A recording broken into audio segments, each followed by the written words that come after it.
Hello everyone, this is ChakaWhat here, and welcome to the 44th dream vlog. I know I don't do these as often, like I say, but I still like to do them just for fun, and last night's dream was a thing. Also, apologize if I kind of seem on edge or fired up or kind of angry, because it's getting around that time, Veterans Day, and my school just becomes an indoctrination into you will love the military, and you will be hoorah, hoorah military, and I'm just like, I don't want to get into it too much here because I'll just end up shouting at you, but if you're curious as to how I feel, look up Harlan Ellison military, and that will pretty much explain to you where my sympathies lie.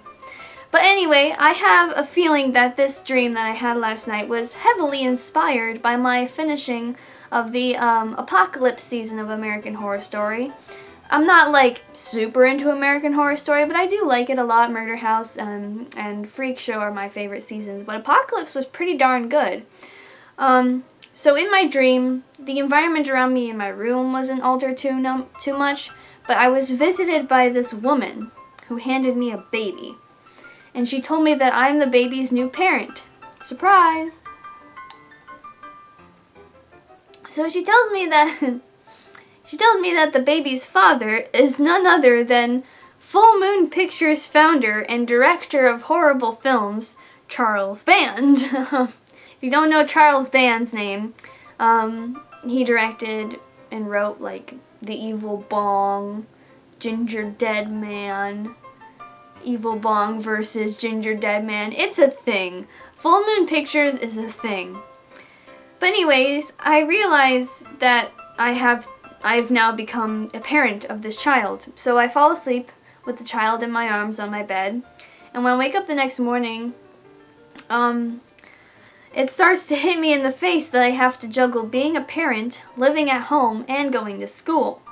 So I go to school, but I bring him with me. But the school looks really weird. There are like reds and blacks and whites all everywhere, like floating panels, beams holding up panels that aren't there, or weird ones.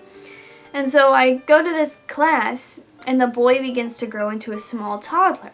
And I decide to tell him about his dad, and I told him I own a couple Charles Band films, which I do. This is actually directed by him and his dad, Albert Band, I believe.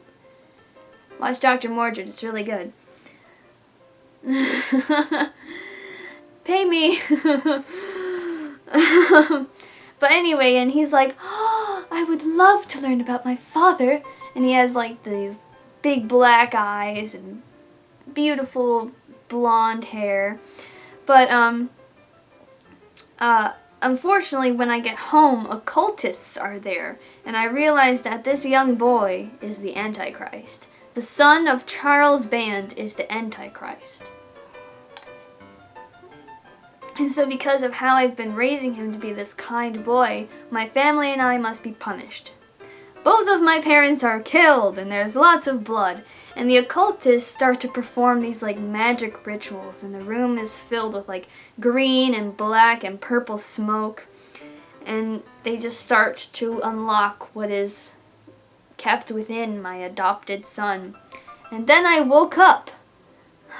End times are coming, folks. That's really all I have to say. Watch Dr. Mordred, it's really good. It's on Tubi. Tubi is one of my favorite streaming services ever. They're not paying me to say this, I just happen to use it a lot because it has a lot of like Stuart Gordon movies and Full Moon movies. It's great. I used it a lot during my Jeffrey Combs binge. Jeffrey Combs is Dr. Mordred. Dr. Mordred was actually originally going to be a Doctor Strange film, but Band lost the rights to the character. And fun fact, Jack Kirby actually did some designs for this movie. It's really good. It's my friend Poppy. It's like one of her favorite movies ever. She loves Dr. Mordred with all her heart, and I feel pride in having been the one to show it to her. But yeah, anyway, that was my little Dr. Mordred tangent. I hope you have a wonderful day. I hope you've enjoyed my video, and remember to like and subscribe. Bye! And a 1 and a 2. My dreams are so awesome.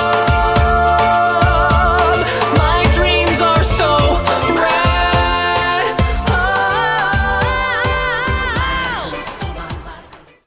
as many of you know, I am a citizen of the USA, and currently our country is suffering from a crisis at the border. Immigrants seeking asylum in the US are being detained.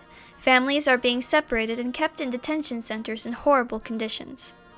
All of it is scary and horrible, and a bit hard to come to terms with.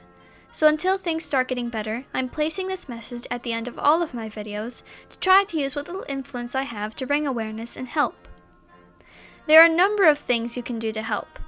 One of the simplest things is to donate to Immigrant Families Together, who are fundraising money to pay the bonds of detained immigrants and also provide necessities to families such as hygiene products, food, and shelter. This organization is also looking for volunteers. You can also take direct action by calling your state's government's officials and try to make your voice heard, and also refuse to let your taxes go to fund these facilities. There are many groups online that are looking for help to make sure these people are treated like human beings and receiving the help they desperately need. Let's prove that there is still hope for humanity and help solve this crisis in the most humane way possible. Remember, showing kindness isn't political. It's just the right thing to do. Thank you.